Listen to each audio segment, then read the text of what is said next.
Blockade সরিয়ে নিন, রাজপথের একপাশে অবস্থান করুন, বললেন নাহিদ ইসলাম। পুলিশের সঙ্গে সংঘর্ষ, গোপালগঞ্জে ১৪৪ ধারা জারি। গোপালগঞ্জে এনসিপির ওপর হামলাকারীদের ছাড় নয়, জানালেন অন্তর্বর্তী সরকার। পুরান ঢাকার সোহাগ ব্যবসায়িক দ্বন্দ্বে হত্যার শিকার, ডিএমপি। আশুলিয়ায় ৬ লাশ পোড়ানো, ৮ আসামিকে হাজিরে পত্রিকায় বিজ্ঞপ্তি প্রকাশের নির্দেশ। রোহিঙ্গা ও স্থানীয় জনগণকে লক্ষ্য করে ৬৫২.৫৫ কোটি টাকার প্রকল্প। বদলির আদেশ ছিঁড়ে বরখাস্ত এনবিআরের আরও ৭ কর্মকর্তা কর্মচারী। গাজার ত্রাণ বিতরণ কেন্দ্রে আরও ২১ জনের মৃত্যু। সিরিজ খেলতে বাংলাদেশে এলেন পাকিস্তানের ক্রিকেটাররা। ২০২৬ বিশ্বকাপের টিকিট বিক্রির প্রক্রিয়া শুরু হবে ১০ সেপ্টেম্বর। গোপালগঞ্জে জাতীয় নাগরিক পার্টির সমাবেশকে কেন্দ্র করে ব্যাপক সংঘর্ষ, হামলা, পাল্টা হামলার ঘটনায় সারা দেশের গুরুত্বপূর্ণ পয়েন্টগুলোতে বিকেল থেকে ব্লকেট কর্মসূচির ঘোষণা দিয়েছিল বৈষম্য বিরোধী ছাত্র আন্দোলন। তবে কর্মসূচি থেকে সরে আসার আহ্বান জানিয়েছেন এনসিপির শীর্ষ নেতা নাহিদ ইসলাম। তিনি বলেন, ব্লকেট সরিয়ে নিন, রাজপথের একপাশে অবস্থান করুন, লড়াই চলবে। জাতীয় নাগরিক পার্টির সমাবেশ ঘিরে রণক্ষেত্রে পরিণত হয় গোপালগঞ্জ। সেখানে সমাবেশ শেষে মাদারীপুর যাওয়ার পথে হামলার শিকার হয় এনসিপির কেন্দ্রীয় নেতাদের গাড়িবহর। এরপর পুলিশ ও নেতাকর্মীদের মধ্যে সংঘর্ষ শুরু হয়। এ অবস্থায় জেলা শহরে ১৪৪ ধারা জারি করেছে গোপালগঞ্জ জেলা প্রশাসন। বিষয়টি নিশ্চিত করেছেন গোপালগঞ্জ জেলা প্রশাসক মোহাম্মদ কামরুজ্জামান।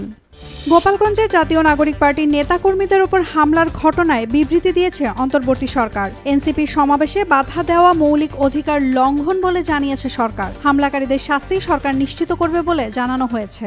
ব্যবসায়িক দ্বন্দ্বের জেরে রাজধানীর পুরান ঢাকার ভাঙারি ব্যবসায়ী লালচাঁদ ওরফে সোহাগ হত্যার শিকার হয়েছেন বলে জানিয়েছেন ঢাকা মেট্রোপলিটন পুলিশ। বুধবার দুপুরে ডিএমপির মিডিয়া সেন্টারে সংবাদ সম্মেলনে এ তথ্য জানানো হয়। ২০২৪ সালে জুলাই অভ্যুত্থানের সময় আশুলিয়ায় ৬ জনকে হত্যা ও লাশ পোড়ানোর ঘটনায় মানবতা বিরোধী অপরাধের মামলায় পলাতক ৮ জনকে হাজিরে পত্রিকায় বিজ্ঞপ্তি প্রকাশের নির্দেশ দিয়েছেন আন্তর্জাতিক অপরাধ ট্রাইব্যুনাল ২। বুধবার এ নির্দেশ প্রদান করা হয়।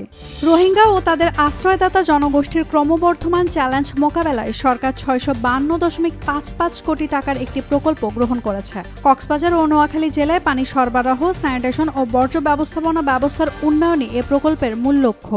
বদলির আদেশ অবজ্ঞাপূর্বক প্রকাশ্যে ছিঁড়ে ফেলার মাধ্যমে অধ্যত্বপূর্ণ আচরণের অভিযোগ এনে এবার জাতীয় রাজস্ব বোর্ডের আয়কর ও কাস্টমস বিভাগের আরও ৭ কর্মকর্তা কর্মচারীকে সাময়িক বরখাস্ত করার সিদ্ধান্ত নেওয়া হয়েছে। বুধবার এনবিআরের বোর্ড প্রশাসন বিভাগের দ্বিতীয় সচিব উম্মে আয়মান কাশফি স্বাক্ষরিত চিঠির সূত্রে এসব তথ্য জানা গেছে।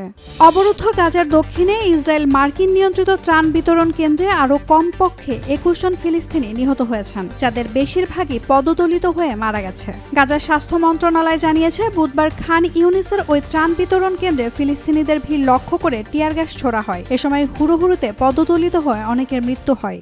৩ ম্যাচের টি-২০ সিরিজ খেলতে বুধবারই ২ ভাগে বাংলাদেশে এসে পৌঁছেছে পাকিস্তান ক্রিকেট দল। অধিনায়ক সালমান আলী আগা সহ বেশ কয়েকজন ক্রিকেটার প্রথম ধাপে ও বাকিরা দ্বিতীয় ধাপে ঢাকায় পা রাখেন।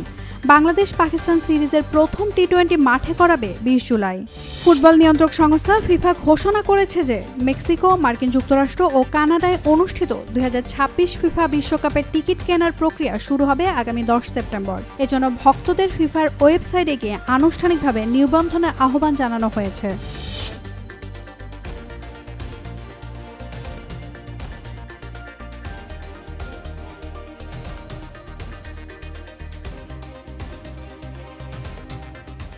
For more updates, follow us on Facebook, subscribe our YouTube channel, get the latest update on www.daily-sun.com.